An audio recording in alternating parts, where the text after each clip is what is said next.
चलो रे चलो रे चलो चलो रे चलो रे चलो चलो जहाजपुर। जब कोई डॉक्टर अच्छा इलाज कर दे, है ना, और आप ठीक हो जाओ, और कोई दूसरा आपका पड़ोसी बीमार हो या आपका रिश्तेदार बीमार हो, तो आप क्या कहते हो? अरे उस डॉक्टर के पास जाना, बहुत अच्छा डॉक्टर है। बोलिए ना, कहते हो कि नहीं कहते? कहते हो ना। आप उसका प्रचार करते हो। जब कोई अच्छे आपके बाल काटता हो तो आप क्या कहोगे? भाई उसके यहाँ कटवाना, बहुत अच्छे बाल काटता है। आप उसका प्रचार करते हो, है ना। यानी कि जो चीज़ हमें पसंद आई है तो हमें ऐसा लगता है ये चीज़ सामने वाले को भी मिलनी चाहिए। जो मुझे मिला है वो सामने वाले को भी मिल जाए। एक भावना तो ये होती है, और एक भावना ये होती है, भाई तूने बाल कहाँ कटवाया? वो कहेगा अरे वो तो कभी कभी खोलता है दुकान, रोज़ थोड़ी खोलता है। अरे भाई कटवाया कहाँ है? अरे वो तो मैं दूसरे गांव में जाता हूँ कटवा। अरे कटवाया कहाँ है? तुम बताना नहीं चाहते हो, क्यों? जैसे मेरे बाल सुंदर हैं, कहीं इसके सुंदर ना हो जाए, नहीं तो मेरी पूछ कम हो जाएगी। एक भावना ये होती है ना। तो पहली वाली भावना ठीक है आपकी, लेकिन दूसरी भावना में आप सामने वाले का अच्छा नहीं चाह रहे हो, सामने वाले के प्रति अच्छी भावना नहीं रख रहे हो, ठीक है ना। अच्छा, सम्यक दर्शन के 8 अंगों में एक अंग का नाम है प्रभावना अंग। कौन सा अंग? प्रभावना। प्रभावना शब्द तो सुना होगा ना, है? अरे इससे धर्म की प्रभावना होती है, रथ यात्रा निकालो तो धर्म की प्रभावना होती है, मंदिर बनाओ तो धर्म की प्रभावना होती है, प्रतिमा विराजमान करो तो धर्म की प्रभावना होती है, पंच कल्याणक करो तो धर्म की प्रभावना होती है, और भगवान का अभिषेक करवाओ तो धर्म की प्रभावना होती है ना। तो धर्म की प्रभावना होती है। बहुत सारे काम ऐसे होते हैं जो केवल आत्मा की शुद्धि के लिए तो करे जाते हैं, मगर सबको धर्मात्मा बनाने के लिए किए जाते हैं। क्योंकि ये जो संसारी प्राणी है ना, ये प्रभावित बहुत जल्दी होता है। किससे प्रभावित होता है? धन से, वैभव से। होता कि नहीं होता है? अच्छा, धन से प्रभावित होते हो कि नहीं होते हो? धन से प्रभावित होते हो कि नहीं होते हो? सबसे ज़्यादा धन से ही प्रभावित होते हो। तो जब धन से प्रभावित होते हो, और भगवान ने तो धन सारा छोड़ दिया, भगवान ने जो है सोना चांदी, महल मकान, कपड़े जेवर, परिवार सब छोड़ दिया। अब तुम उनसे प्रभावित कैसे होगे? तो जब भगवान को केवल ज्ञान की प्राप्ति होती है, पहले तो जब भगवान दीक्षा लेने जाते हैं तो सब कुछ छोड़ देते हैं। जंगल चले गए, जंगल में जाके ध्यान लगाया, कपड़े भी छोड़ दिए, सब छोड़ दिया, और अपने आत्मा के ध्यान में खड़े हैं, जंगल में खड़े हैं। अब किसी का मन हुआ तो दर्शन कराए, नहीं हुआ तो नहीं गए। ठीक है भाई, साधु हैं, जंगल में रहना इनका स्वभाव है, जंगल में रहते हैं, हमारी घर गृहस्थी भली है, हम कहाँ साधु के पास जा सकते हैं, हम नहीं जा सकते हैं। इसीलिए वो अपने घर में ही रहता है और साधु जंगल में रहते हैं। जब साधु गांव में आहार करने आते हैं तो नमोस्तु महाराज।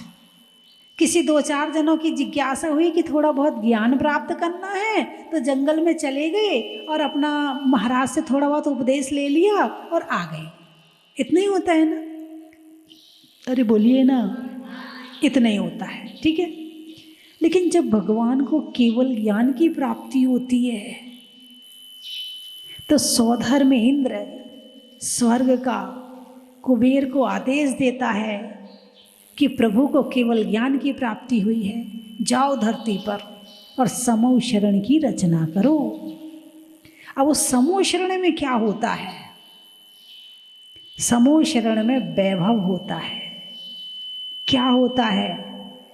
वैभव, उसमें स्वर्ण होता है, उसमें चांदी होती है, उसमें रत्न होते हैं, उसमें स्फटिक मणि होती है, हीरे जवाहरात होते हैं। यानी चारों तरफ जो भगवान का समोषण निर्मित होता है वो इन वस्तुओं से होता है। आप अपना मकान बनाते हो, किस चीज़ से बनाते हो? ईंट, बजरी, सीमेंट, पत्थर, रोड़ी, कलर,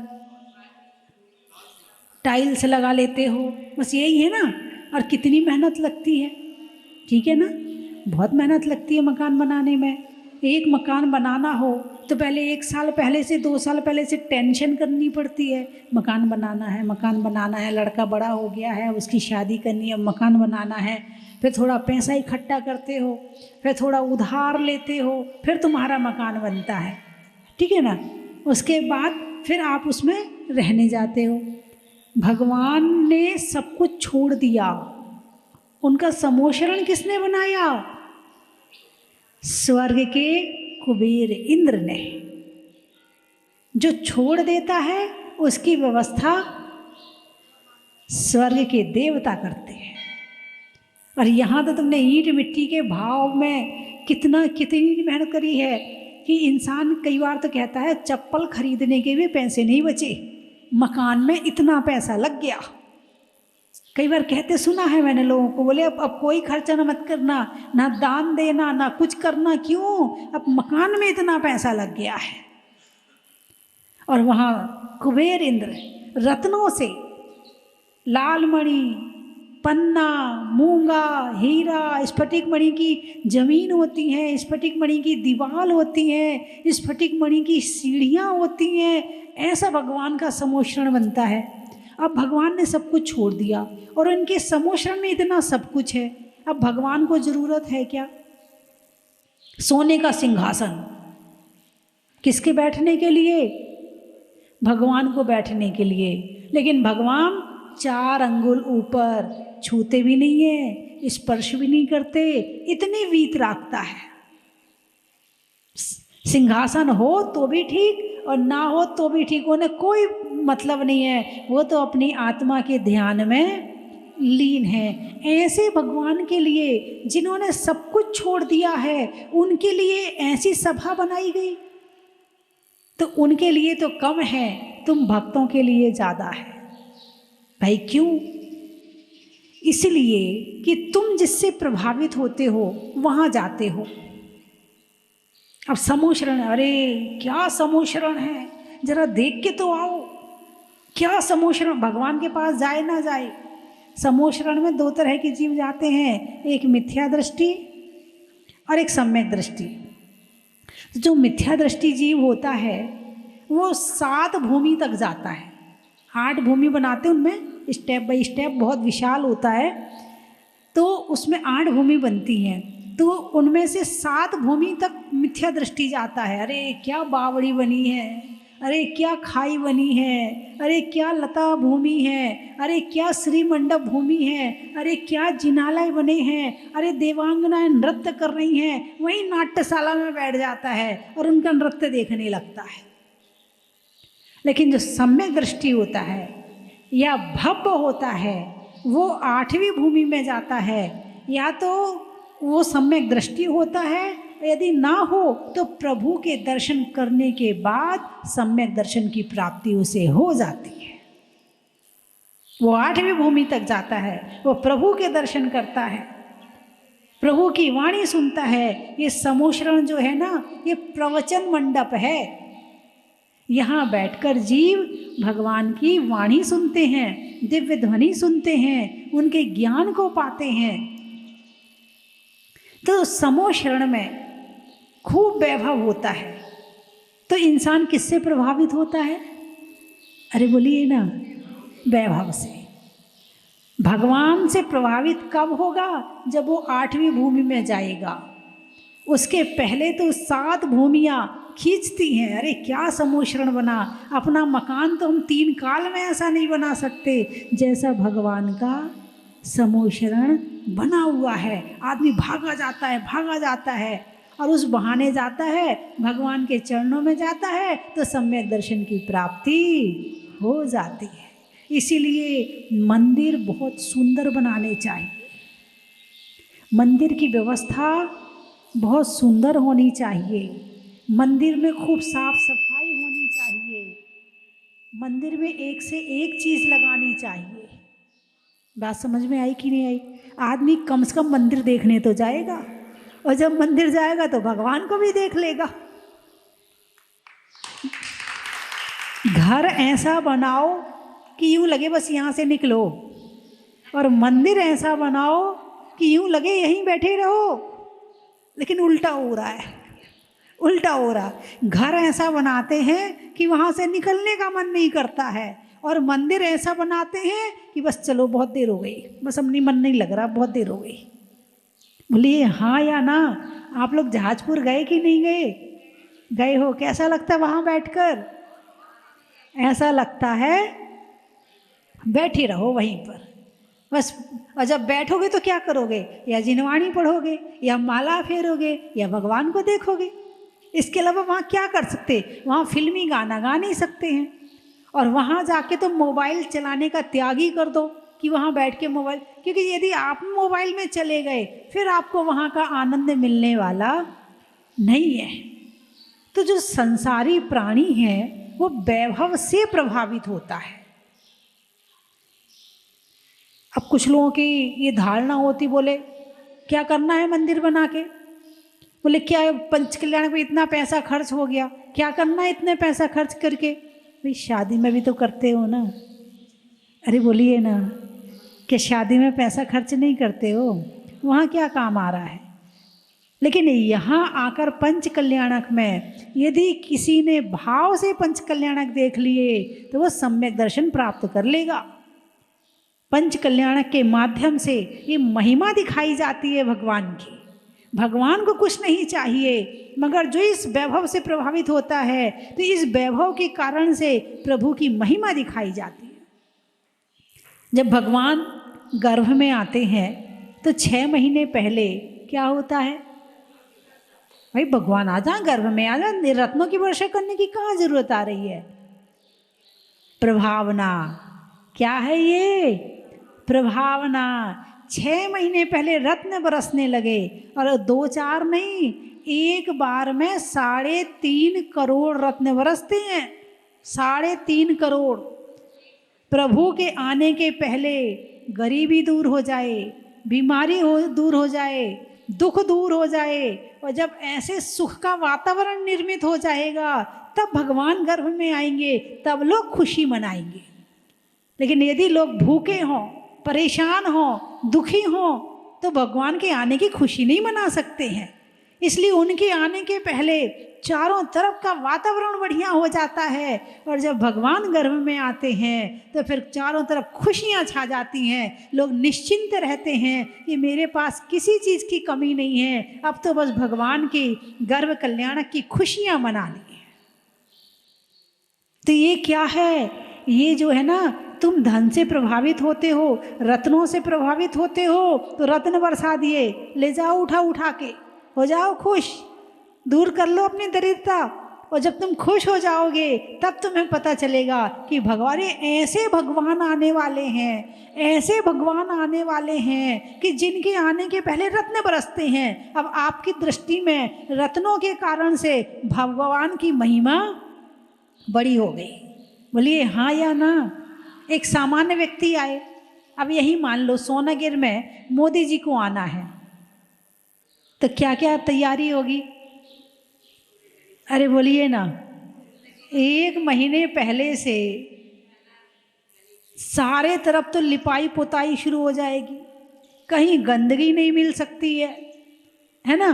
कहीं पर ऊबड़ खाबड़ ज़मीन नहीं हो सकती। सड़क यदि ऊबड़ खाबड़ होगी तो सड़क की बनाई हो जाएगी, बढ़िया सड़क बना दी जाएगी।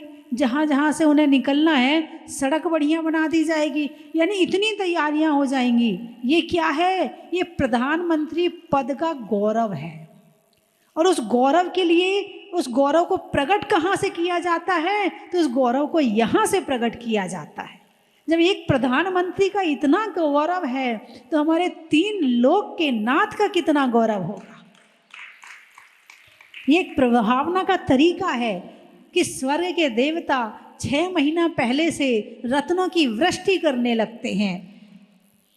भाई जब यदि रत्न ना बरसें तो ये पता ही ना चले कि भगवान गर्भ में आने वाले हैं। जब रत्न बरस में क्यों बरस रहे हैं? अरे इनके घर में भगवान आने वाले हैं।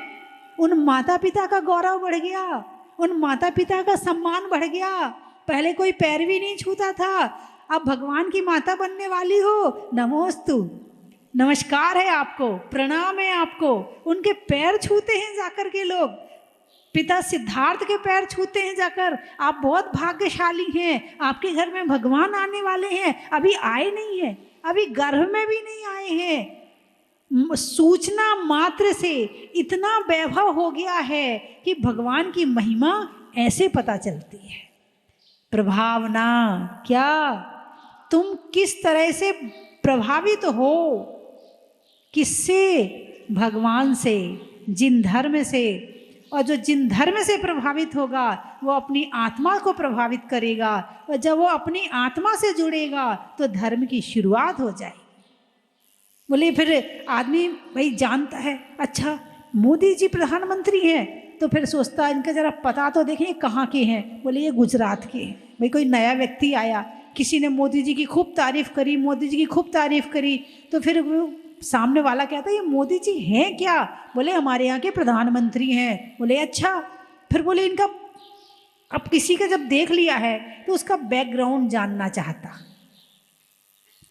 वैसे जब गुजरात में मोदी जी थे तब शायद कोई इतना और स्टेट वाले नहीं जानते थे, ना उनके विषय में जानते थे, ना उनके बैकग्राउंड के लिए जानते, कुछ भी नहीं जानते थे। लेकिन जब से प्रधानमंत्री बने अब लोग जानेंगे भाई क्या बात है, भाई ये कहाँ के? बोले गुजरात के। बोले कौन से गांव के? बोले वहाँ के। बोले ये पहले क्या करते थे?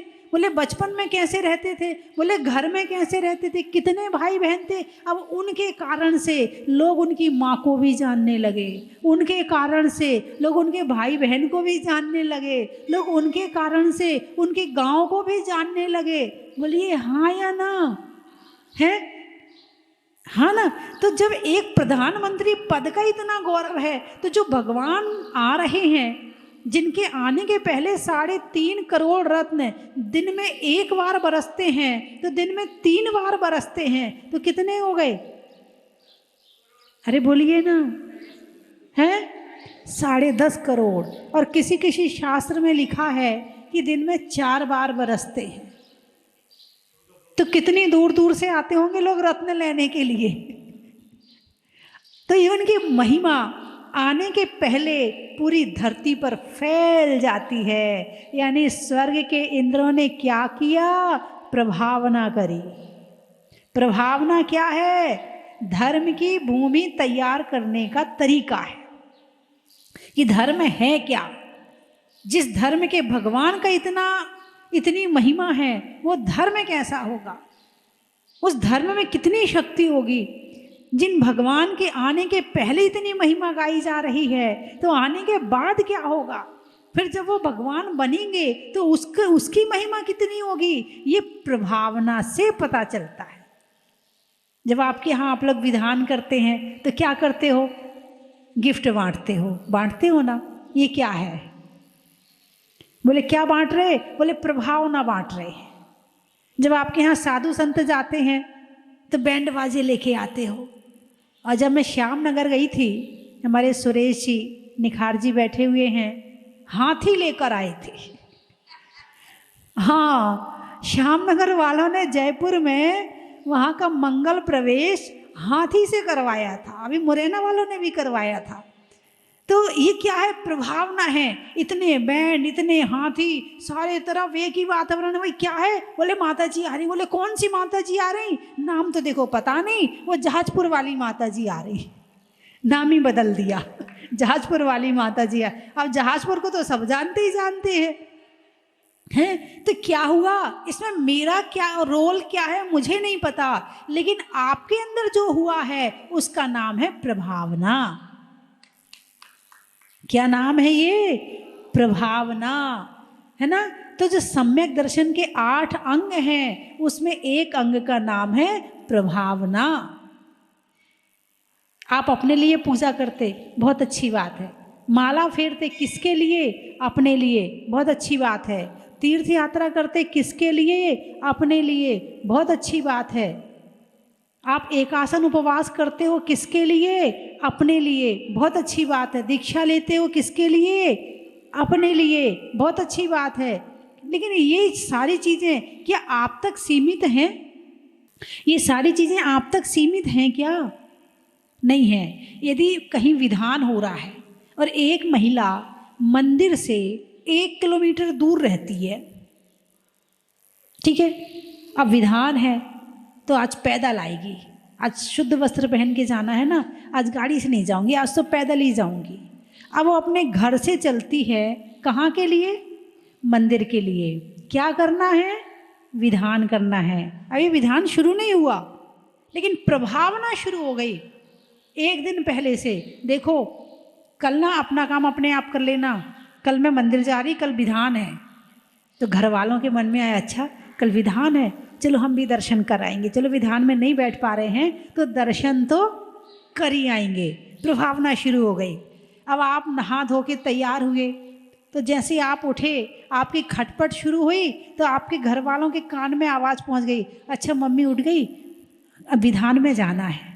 लो, अब उनकी नींद भी खुल गई, उनके दिमाग में भी आ गया आज विधान में जा रही है मम्मी।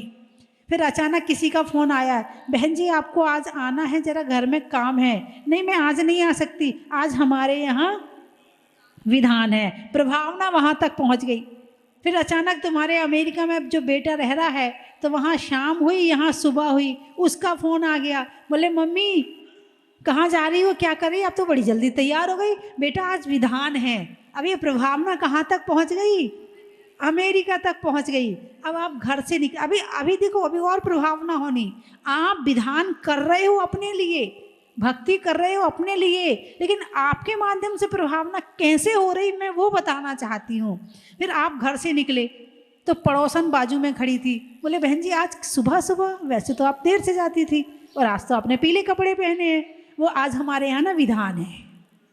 अब ये प्रभावना कहाँ पहुँच गई? पड़ोस में। थोड़ा और आगे बढ़े तो लोग नल पे पानी भर रहे थे, अरे आज तो बहन जी का मंदिर में कुछ कार्यक्रम होगा, हाँ कोई पूजा पाठ करने जा रही हैं, वो नहीं जानती अजैन है, वो नहीं जानती हैं, तो वो जो है वो दूर से ही देख के, अरे ये तो आज मंदिर जा रही हैं सुबह सुबह।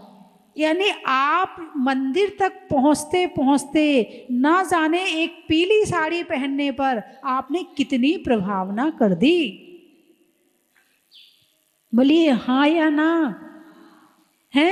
तो आप धर्म करो, आप इसलिए मत करो कि औरों में प्रभावना हो, आप धर्म करो अपने लिए और आप ही दो लोगों के आदर्श बन जाएंगे।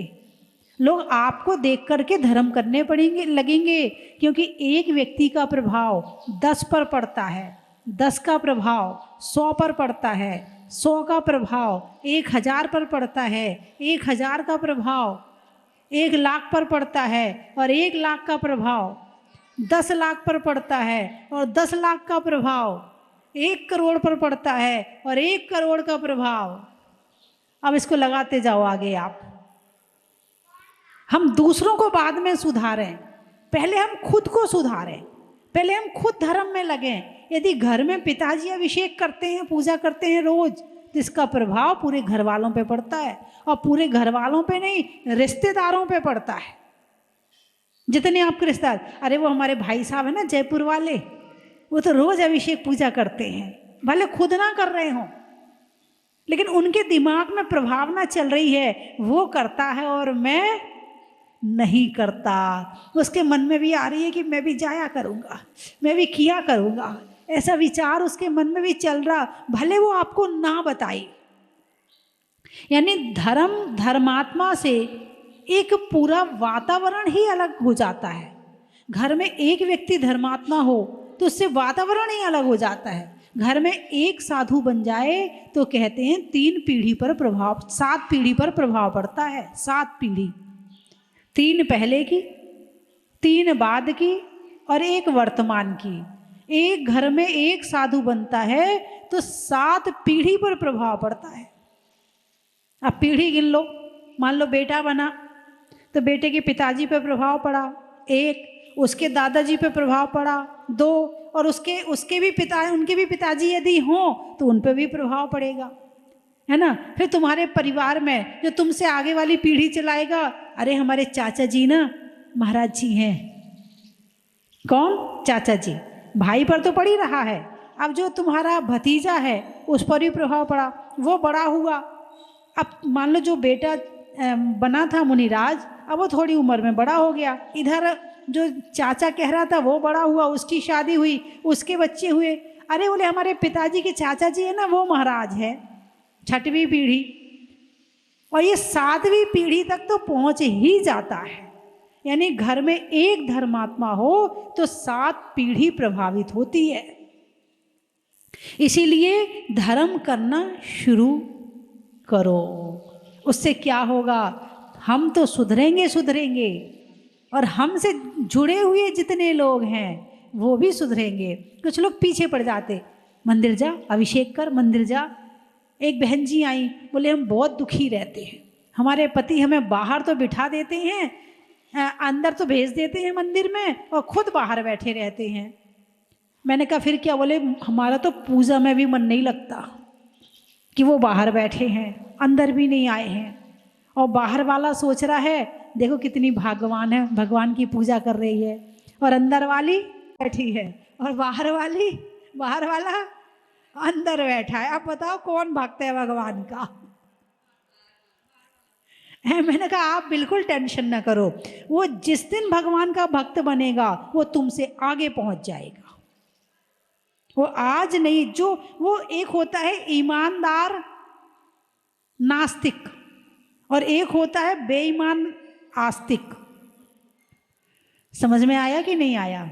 आस्तिक तो है तो वो नास्तिक, मगर दिखाने के लिए बना हुआ है धर्मात्मा, एक वो होता है। और ईमानदार नास्तिक, जो ईमानदार नास्तिक है ना, जिस दिन वो आस्तिक बनेगा उस दिन वो आस्तिक भी ईमानदार बनेगा।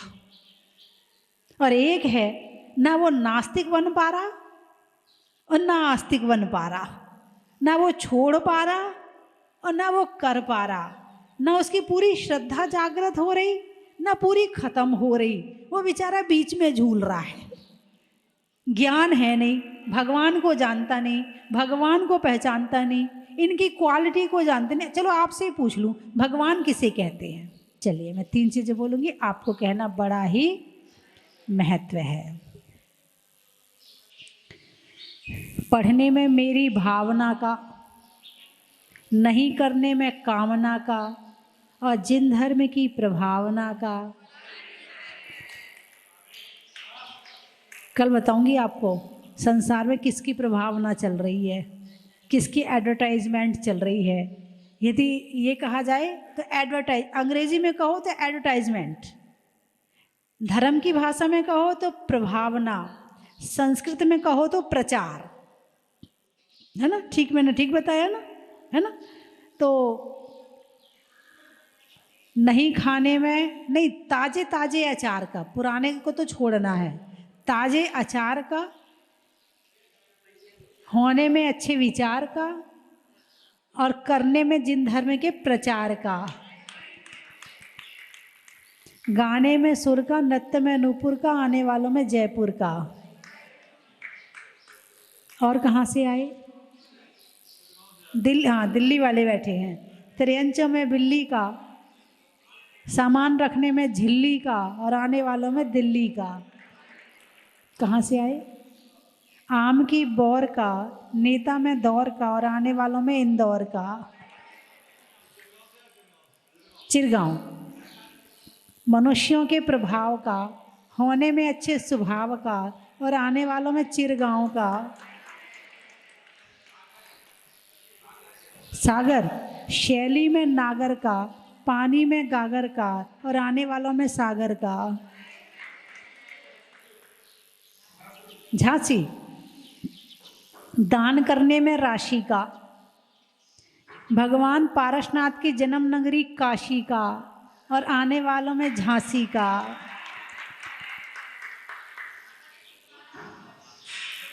छिंदवाड़ा, जनवरी में जाड़ा का, जाड़े में काढ़ा का और आने वालों में छिंदवाड़ा का। हाँ, हो गए सारे। पानी में मगर का, चलने में डगर का और आने वालों में अशोक नगर का। शरीर में कान का, रहने में मकान का और सोना गिर के चंद्र भगवान का।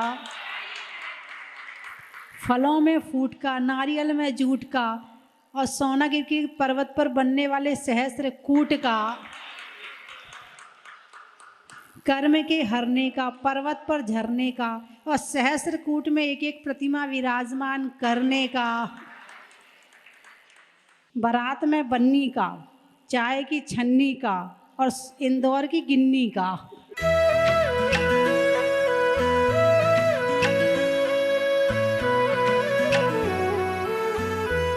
मैंने जब शांति धारा की बोली के लिए प्रयास किया था तो मुझे ये पुण्य प्राप्त हुआ।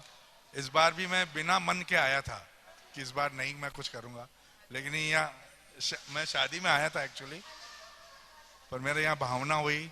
कल मैं भिलवाड़ा से स्पेशल चला के आया कि मैं सुबह जल्दी जाके कलश अभिषेक करूंगा, लेकिन आज ये भावना हुई, ये मुझे पुण्य प्राप्त हुआ। आप सब मैं बहुत कृतज्ञ हूँ। पहला कलश का स्थान पे मेरी मतलब शादी हो रही है। मैंने सोचा नहीं था कि इतना आशीर्वाद भगवान का होगा कि हाँ तीर्थ स्थान पे होगी। मेरे को लगा था कहीं बाहर होगी, लेकिन हाँ धन्यवाद, बहुत बहुत आशीर्वाद चाहिए। रख दो बाबा, एक साथ सबको गाया है। ओ मेरे सर पर रख दो बाबा अपने ये दोनों हाथ, देना है तो दीजिए जन्म जन्म का साथ, देना है तो दीजिए जन्म जन्म का साथ। बड़ा एहसान होगा मेरा कल्याण होगा, बड़ा एहसान होगा मेरा कल्याण होगा। मेरे सर पर रख दो बाबा, मेरे सर पर रख दो बाबा अपने ये दोनों हाथ, देना है तो दीजिए जन्म जन्म का साथ। बाबा हमको दीजिए जन्म जन्म का साथ, बड़ा एहसान होगा मेरा कल्याण होगा, बड़ा एहसान होगा।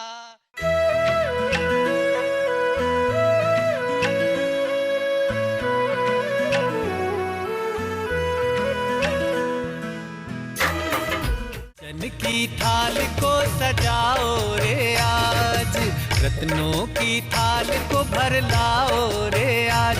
आओ आओ करे रे गुणगान आरती भगवन की, आओ आओ करे गुणगान आरती भगवन की।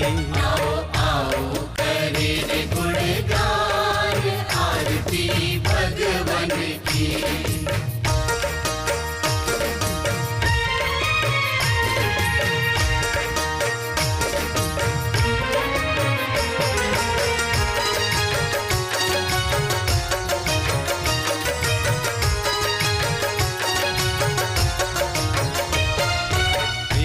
सुमित्र के राज दुलारे, माँ पद्मा जी के नैनों के तारे।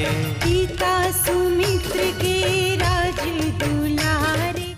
जय जिनेन बंधुओं, एक महा सौभाग्य, परम सौभाग्य हम सबको मिलने जा रहा है। आने वाली 1 नवंबर को परम पूजनीय भारत गौरव स्वस्ति धाम प्रणेता गुरुमा गणनियारे का स्वस्ति भूषण माता जी के 54वें अवतरण दिवस के पावन अवसर पर इस स्वस्ति धाम जहाजपुर के पावन आंगन में मुनीश्वरनाथ भगवान की छत्र छाया में एक विशाल जनहितार्थ चिकित्सा शिविर, एक नेत्र चिकित्सा शिविर एवं रक्तदान शिविर का आयोजन हो रहा है, जिसमें सभी तरह की बीमारियों का इलाज निःशुल्क किया जाएगा। बंधुओं, पूज्य गुरुमा जिन्होंने अकेले ने इतना बड़ा बीड़ा उठाया मुनीश्वरनाथ भगवान को जहाज मंदिर में विराजमान करने का, जिनकी साधना और तपस्या के फल से आज जहाजपुर में जहाज मंदिर बना जो विश्व की अद्वितीय अनुपम अलौकिक धरोहर बन चुका है। हम अकेले ही चले थे राहे मंजिल पे, मगर लोग जुड़ते गए, कारवां बढ़ता गया। आज मुनीश्वरनाथ भगवान के भक्तों की संख्या दिनों दिन बढ़ती जा रही है। ये बाबा का अतिशय है और पूज्य गुरु माँ स्वस्ति भूषण माता जी की साधना और तपस्या का फल है। बंधुओं, ऐसी गुरु माँ के जिनके वात्सल्य से लाखों भक्त जब एक बार आते हैं, पूज्य माता जी के दर्शन करते हैं, तो उनके ही होकर रह जाते हैं, स्वस्तिमय हो जाते हैं। ऐसी पूज्य गुरु माँ स्वस्ति भूषण माता जी के अवतरण दिवस पर स्वस्ति धाम जहाजपुर में 1 नवंबर को जो विशाल जनहितार्थ चिकित्सा शिविर, रक्तदान शिविर और आई कैंप है, उसमें आप पधारें, शिविर का लाभ उठाएं। धन्यवाद। 5.5 करोड़ मुनिराजों की निर्वाण स्थली श्री सिद्ध क्षेत्र सोनागिर जी की पावन धरा पर 28 मार्च 1994 को सिंह रथ चलवाकर न भूतो न भविष्यति जैसा इतिहास रचने वाले सिंह रथ प्रवर्तक त्रिलोक तीर्थ प्रणेता परम पूज्य आचार्य श्री विद्याभूषण सन्मति सागर जी महाराज की 75वीं जन्म जयंती के उपलक्ष्य में सिंह रथ प्रवर्तन स्मृति को चिरस्मरणीय बनाने हेतु गुरुवर की सुशिष्या भारत गौरव स्वस्ति धाम प्रणेत्री परम पूज्य गणिनी आर्यिका श्री स्वस्ति भूषण माता जी की प्रेरणा व सानिध्य में सोनागिरी के उसी प्रांगण में आयोजित होने जा रहा है सिंह रथ मंदिर एवं गुरु उपासना केंद्र का भव्य शिलान्यास समारोह। मंगल बेला रविवार 29 अक्टूबर 2023 को प्रातः 9 बजे। स्थान सिंह रथ प्रवर्तन प्रांगण, स्यादवाद नगर, सोनागिर, दतिया, मध्य प्रदेश। ऐसे ऐतिहासिक अवसर पर सपरिवार अपने मित्र बंधुओं सहित पधारकर पूज्य गुरुवर के श्री चरणों में श्रद्धांजलि अर्पित अवश्य करें। अधिक जानकारी के लिए संपर्क करें। अपने इस मानव भव को सफल बनाने का आपके जीवन में आया है अभूतपूर्व अवसर। स्वस्ति धाम प्रणेत्री परम विदुषी लेखिका भारत गौरव आर्यिका श्री स्वस्ति भूषण माता जी की पावन प्रेरणा एवं मंगल आशीर्वाद से मध्य प्रदेश की धन्य धरा पर स्थित सिद्ध क्षेत्र सोनागिर के पवित्र पर्वत पर बन रहा है भव्याति भव्य सहस्त्रकूट जिनालय। आप अपने व अपनों के नाम से एक प्रतिमा अथवा एक से अधिक प्रतिमाएं विराजमान कर सहस्त्र पुण्य के भागीदार बने। एक प्रतिमा की न्यौछावर राशि 1,11,000 रुपए मात्र। अपनी स्वीकृति प्रदान करने हेतु दिए गए नंबरों पर शीघ्र संपर्क करें।